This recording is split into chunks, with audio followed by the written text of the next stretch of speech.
You're watching Newsfeed AM. Let's get into this discussion now. U.S. President Joe Biden is en route to Israel.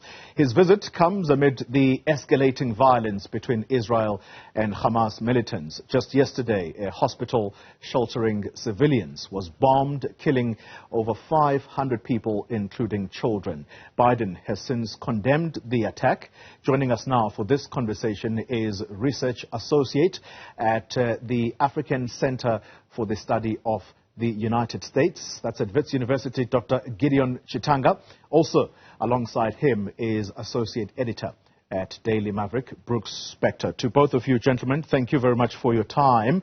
Let's start with you, Brooks. Do you expect President Biden to ask difficult questions of Prime Minister Benjamin Netanyahu after the bombing of that hospital in Gaza overnight? First of all, good morning and good to be with you. Let's begin with first things first.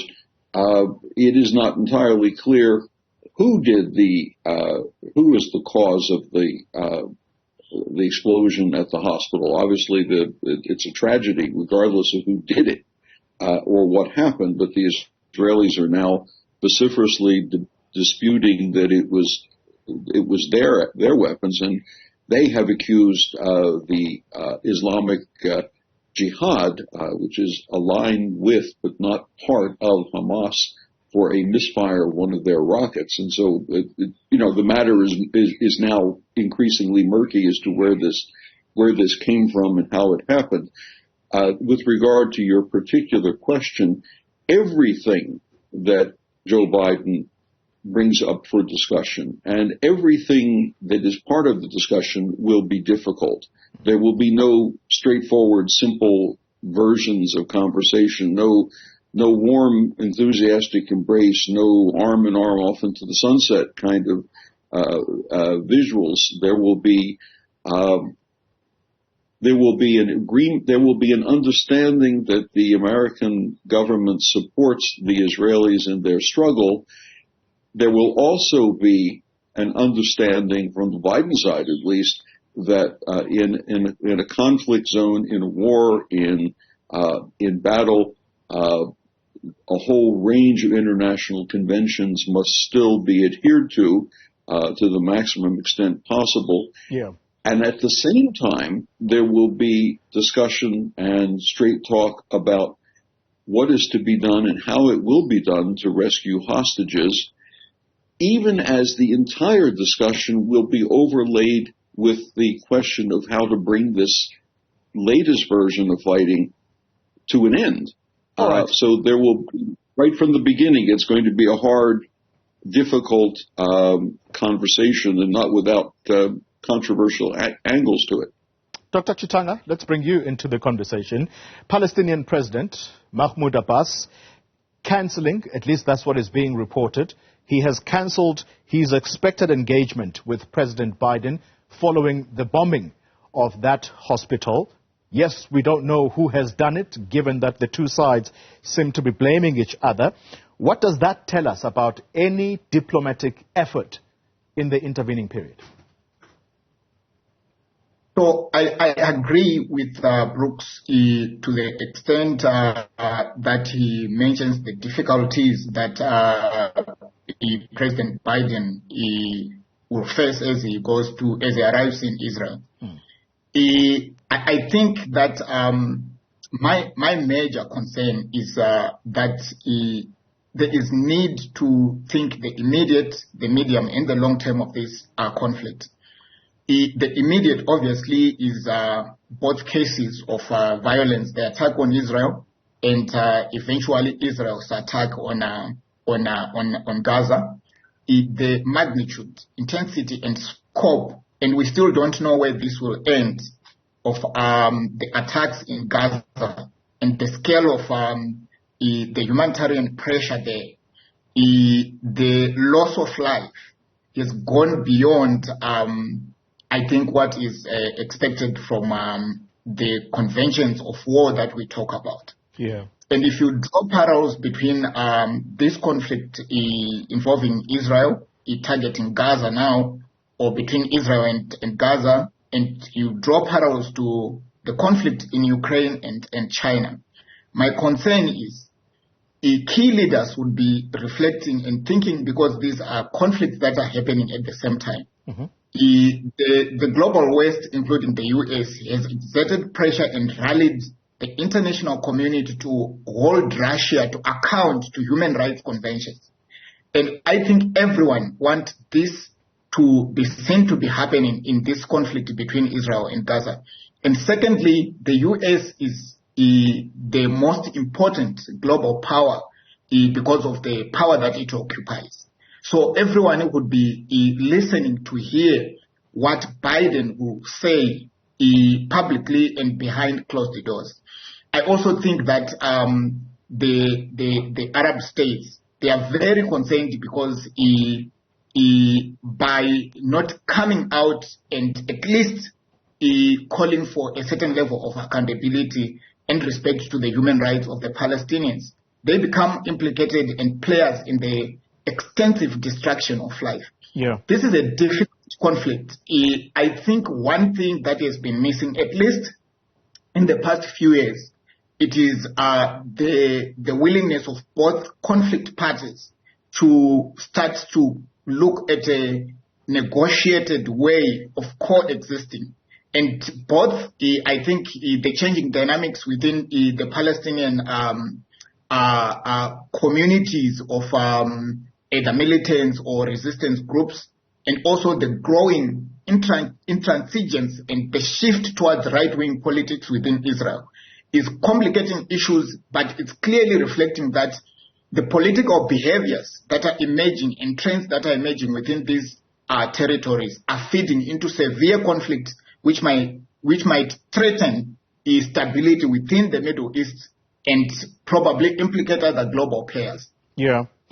Brooks, we know at the moment that there is this blame game as to who is responsible for the bombing of that hospital.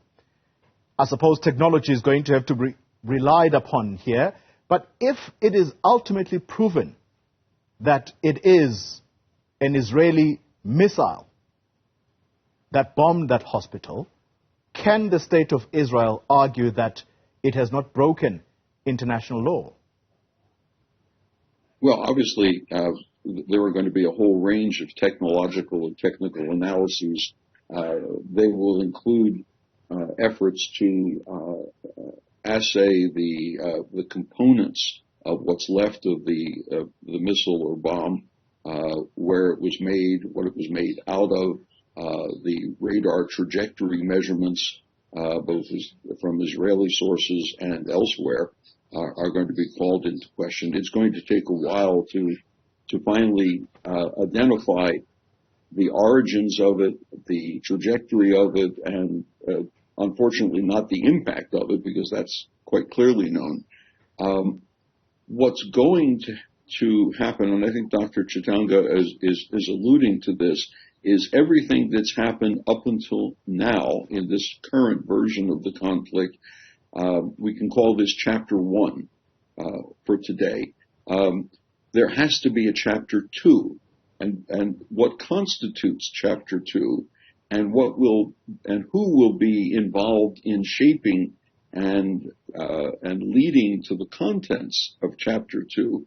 That's open. That's not only open to question.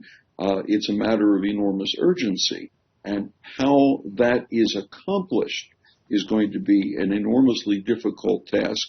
And part of the problem for Joe Biden on this trip is there are going to be all manner of expectations on his actions that will be setting up this so-called Chapter 2.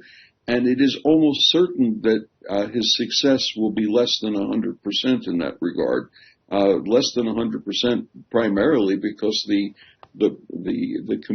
combating parties are not at this point of a mind to get to Chapter 2. Yeah. They're still stuck in Chapter 1.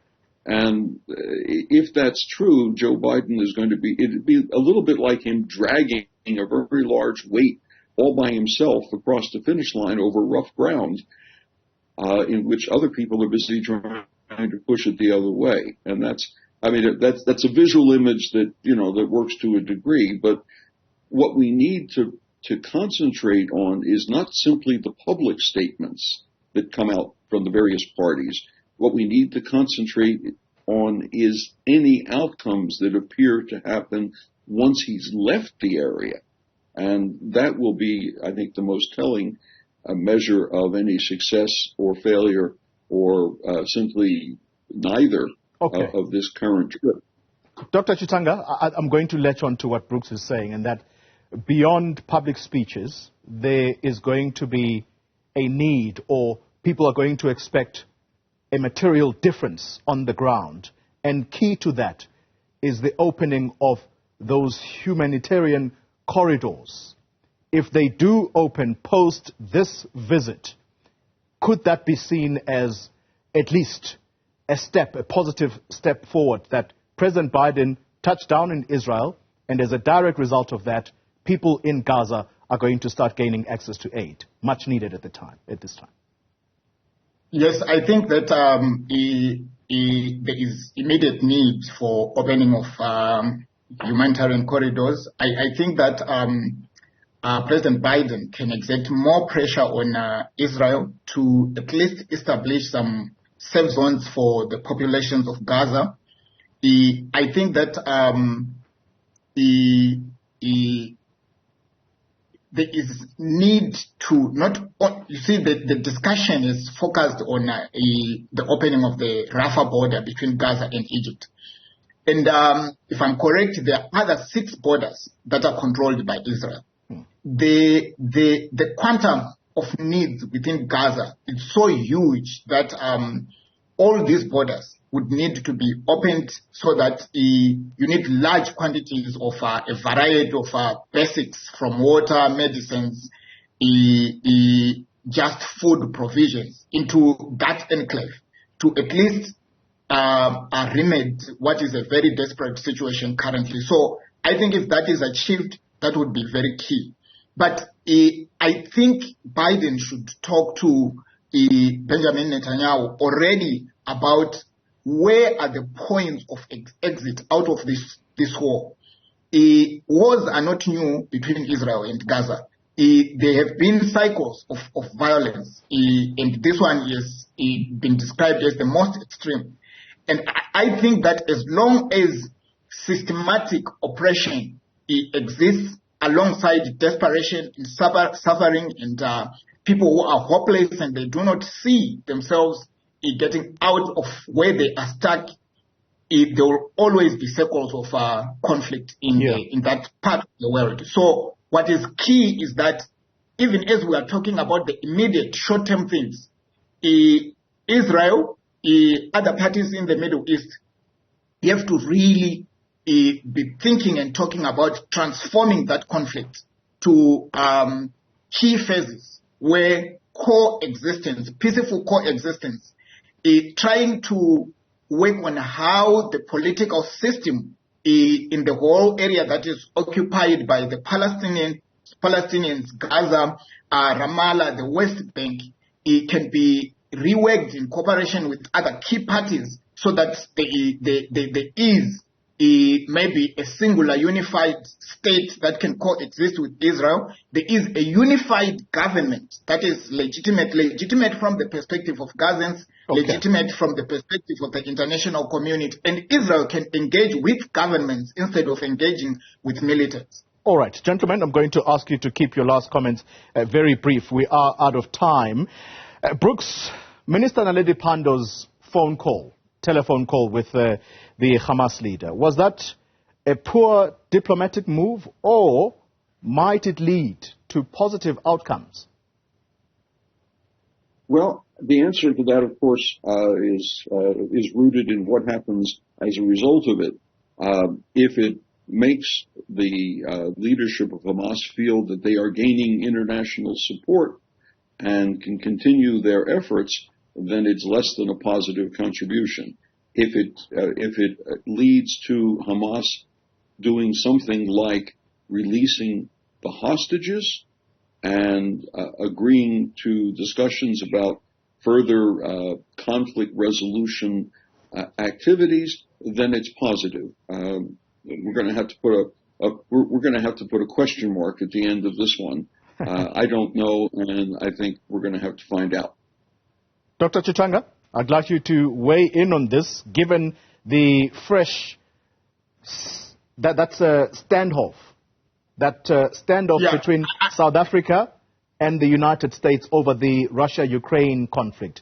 Could this phone call further strain relations, you think, between these two countries?